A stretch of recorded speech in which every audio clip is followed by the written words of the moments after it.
Ok, buenos días, buenas tardes, buenas noches, porque no sabemos a qué hora nos ven o nos escuchan. Ese es su programa ONIS en vivo. Y estamos con el profesor Luis Tejada para hablar acerca de un curso de ONIS, ¿no? Que se llama oratoria. Bueno, profe, ¿qué cosa es la oratoria? No sé, y soy ignorante. Ilumíneme. Bueno, vuelas con todo. Bueno, la oratoria se ha conocido como el arte de hablar con elocuencia, ¿no? Bueno, sí, el arte de hablar sin temor al público, ¿no? Siempre está, digamos, dirigido a hablar a un grupo de personas, pues, ¿no? Ese es Ujú, el efecto de la oratoria. Ahora, lo que vamos a determinar es qué es, digamos, lo positivo y lo negativo de todo esto, ¿no?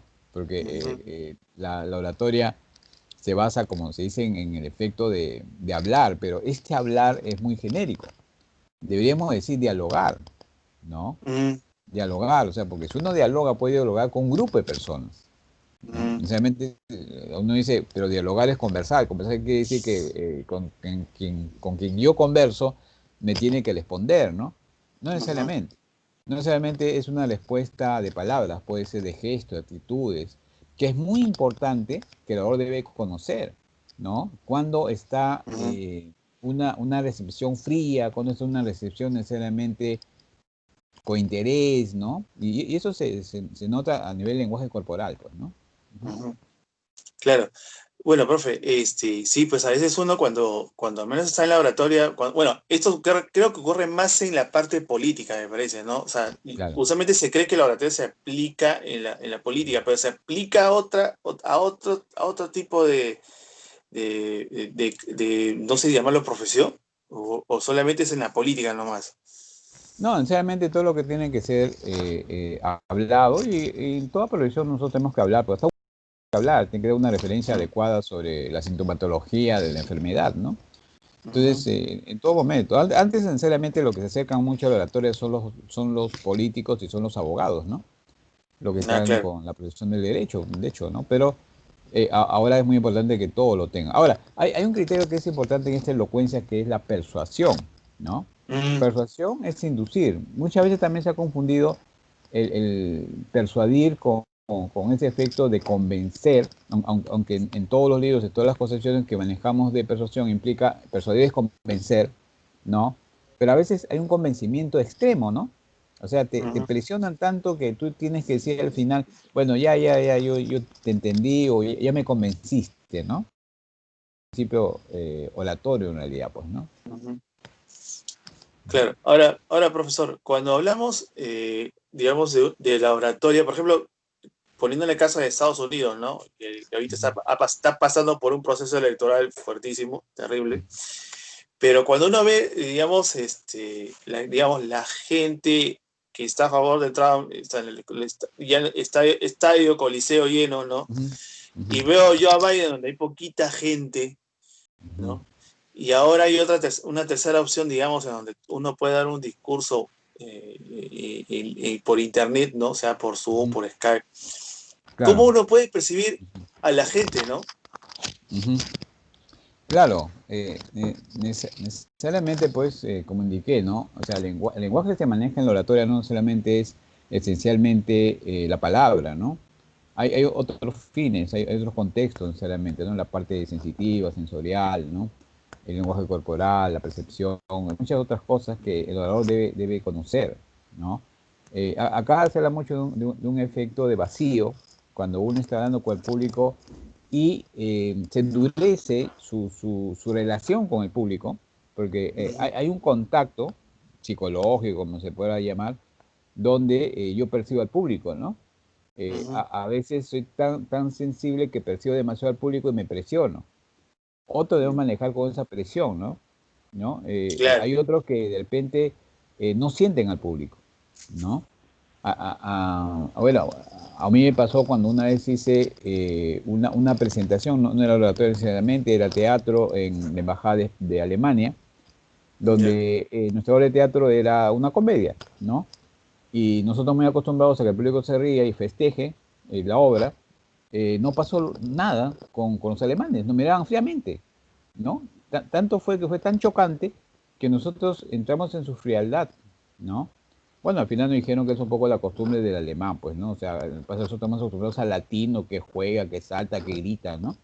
Pero ellos Claro. recepcionan de esa manera, ¿no? En realidad fue chocante. Entonces puede pasar en el lado lo mismo, que ahora sea Claro. un público y vea al público frío, ¿no? Ujú. Frío. Entonces, eso es algo que siempre crea problemas en el que está en la oratoria, ¿no? La intención es, por eso, insistir que no solamente la palabra, sino es la parte gestual, la parte perceptiva, ¿no? Si yo siento que mi público está frío, necesariamente, en base a lo que uno está diciendo, necesariamente debo sentir que se está creando una especie de resistencia ante lo que estoy comunicando. Entonces Claro. tengo que ser tan creativo para cambiar la forma de la exposición que estoy haciendo. Por eso, en la oratoria también se sugiere que nosotros contemos un cuento, una anécdota, algo de experiencia personal, porque eso ayuda mucho a relajar y a contactar mejor con el público, ¿no? Mm, Es muy importante. Es como si, por ejemplo, dijera, bueno, tengo que hacer una oratoria para los alemanes, tendría que previamente conocer la cultura alemana y por ahí rescatar algunas anécdotas, experiencias o cuentos de ellos para que eso también refleje y minimice su realidad, digamos, al momento de escuchar la oratoria, ¿no? ujú. Bueno, usted me ha hecho acordar un discurso de Kennedy, ¿no? Estando en Berlín, estaba hablando así del muro, ¿no? ¿Y qué es eso, no? Al final termina diciendo, yo también soy un berlinés, ¿no? Y Mm. hizo una cosa que eso gustó mucho a los alemanes, tanto así que lo aplaudieron, ¿no? Bastante. Y mientras usted hablaba, profe, me hizo acordar también a Alan García, ¿no? Alan García, cómo se metía en su público, a los artistas en su bolsillo, con, con poesía, con valses, criollos, ¿no? O sea, yo me pregunto, ¿de dónde habrá aprendido esa elocuencia, esa oratoria, ¿no? Que lo hizo muy, muy versátil para poder manejar masas, ¿no? Ujú. Claro, necesariamente existe un grupo frío, necesariamente, o se congela mi oratoria por estos motivos que estoy indicando, ¿no? Y ahí hay pues las estrategias, cuento, anécdota, hasta un chiste, digamos, sí que está permitido, ¿no? No un chiste rojo, ni un chiste exagerado, no, pero así hay chistes blancos, cosa que puede estar permitido según el tema, ¿no? Todo eso para ir relajando, como dije, minimizando esa frialdad y uno meterse al público en el bolsillo, como se dice, ¿no? Que es cierto, uno se mete al público en el bolsillo cuando el público ya acepta nuestro lenguaje, ¿no? Y más que en ciertos momentos te sientes identificado con ellos, es mucho mejor.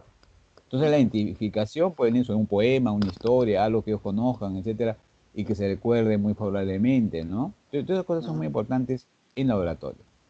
ujú. Profe, ahora el alcance tecnológico no nos permite tener un contacto físico, ¿no? O sea, como por ejemplo, yo estoy poniendo, yo le puse un poquito el ejemplo de Trump o de Biden por la que por las condiciones, digamos, ¿cómo se puede decir? De elección del discurso, para ellos debe haber sido un poco complicado, ¿no? Bueno, para Trump me parece que no, pero para Biden sí.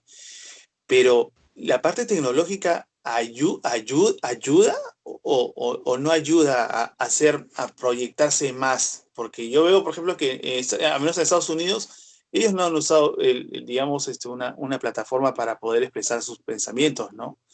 Muy diferente a los youtubers que están ahora, que los apoyan o no los apoyan, ¿no? Ellos sí hacen sus plataformas y ellos sí se encuentran y dicen, empiezan a decir, por eso está YouTube, digamos, o Twitter, ¿no? Que de alguna forma ayudan a fomentar esto de la oratoria, ¿no? Entre comillas lo digo, oratoria, fomentar el discurso, ¿no? Mejor dicho. Claro, pero lo importante a nivel virtual o a nivel tecnológico, la oratoria tiene un énfasis muy importante. ¿En qué sentido? En que uno tiene que ir al punto exacto de lo que vamos a formar.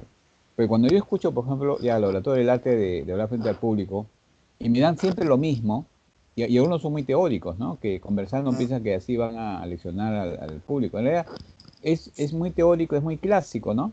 Porque ujú, están condicionando según el método de Pavlov, ¿no? Estímulo-respuesta.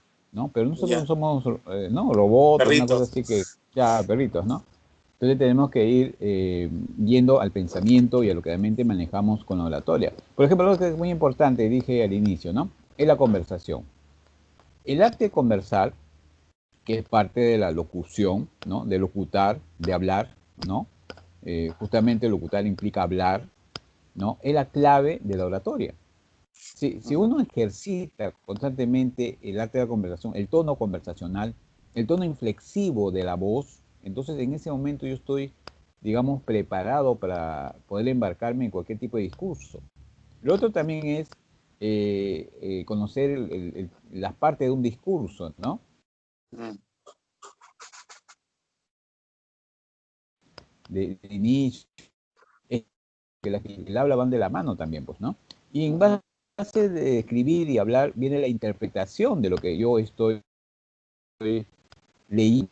Yo tengo que inflexionar la voz, yo no tengo que leer como se hace cotidianamente porque entramos en un sistema rítmico muy rutinario y Ujú. eso no nos permite pues captar la atención, ¿no? Entonces, Ujú. lo eficaz para uno, porque es mi experiencia personal, es manejar siempre el tono conversacional.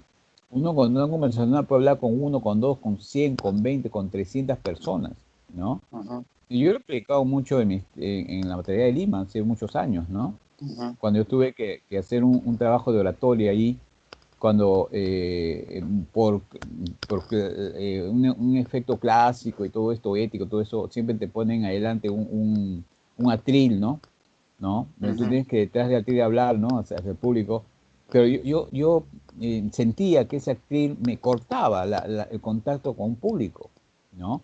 Porque ahora que estamos en la pandemia sabemos muy bien que nosotros podemos abrazar, besar, acariciar, sin necesidad de contacto. Simplemente la sensibilidad, ¿no? De la percepción corporal, de las palabras que utilizamos ante ellos, ¿no? Podemos llegar al Ujú. público en realidad, ¿no? Entonces, Claro. yo me salí del atril, me acuerdo, y me fui hacia adelante, ¿no? Fue algo muy impactante para el público porque es la primera vez que uno iba hacia adelante y yo sentía la presión del público, la presencia del público, pero eso me dio mucho y fue muy gratificante al final, ¿no? Al final, bueno, me felicitaron, me dijeron qué método, qué sistema, qué estrategia usted utilizó, ¿no? No, en realidad era porque yo soy de teatro, ¿no? Mi formación es teatral y eso me ayudó bastante, pues, ¿no? Entonces, ahí simplemente yo conversaba con el público, con el grupo que estaba ahí en esta ceremonia, ¿no? Por una ceremonia y Playboy yo tenía que hablar. Y yo pues conversaba con ellos, ¿no? Y de ahí es donde sale necesariamente este método que utilizo siempre de ir directo a la parte del diálogo, a la parte de la conversación o ejercitar el tono conversacional. Ujú. Profe, que siempre es muy importante el contacto humano, ¿no? O sea, a pesar que nosotros ahorita estamos en esto de la pandemia, en esta emergencia, pero el contacto humano siempre es vital. Pero los estímulos de la tecnología suelen ser diferentes ahora, ¿no? Claro, claro, sí. Tiene que ser sensibilizar todos nuestros pensamientos hacia una palabra eficaz, que también es algo que es parte del ejercicio de la oratoria. Muchas veces dicen, ¿y ahora qué digo, no? ¿Ahora qué Mm, hablo? Pues es- no tengo libros, no tengo una cultura intelectual, no permanente, entonces, ¿qué digo, no? mm, Y uno dice, pues, eh, habla con tus propias palabras, ¿no? Con lo que tú sientes en ese momento, ¿no? Lo que tienes que aprender es hilvanarse, ¿no? Inicio, medio y fin, ¿no? No claro, eso puedes sí, claro. iniciar y no sabes cuándo terminar, no. Sí tienes que hilvanar esos tres procesos, un ejercicio constante de esos tres procesos, ¿no? Y en base a eso, hablar con lo que uno siente, ¿no? Porque todos tenemos nuestra cultura, ¿no?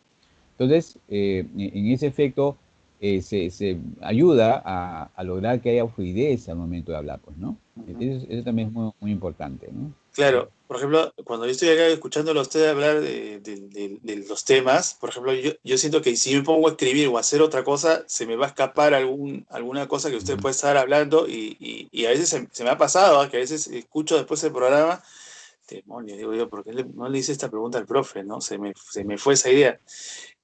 Pero a veces también me pasa lo opuesto, ¿no? O sea, ya, pillo hay una idea que puedo sacarla y sacar un tema que acompañe o que explore lo que estamos hablando, ¿no? Ujú. Ahora, a mí, por ejemplo, me pasa, y eso es un poco de improvisar, ¿no? La situación, ¿no? Por ejemplo, Ujú. es como el teatro, ¿no? El teatro, por ejemplo, el teatro no parecía que no percibe al público, pero sí lo percibe.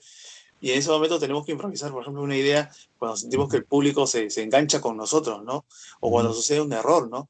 Por ejemplo, en la Claro. oratoria se piensa o se cree que no hay errores, pero sí debe haber errores en donde Sí. uno tiene que estar atento a esa improvisación que yo le digo, ¿no? Sí, sí.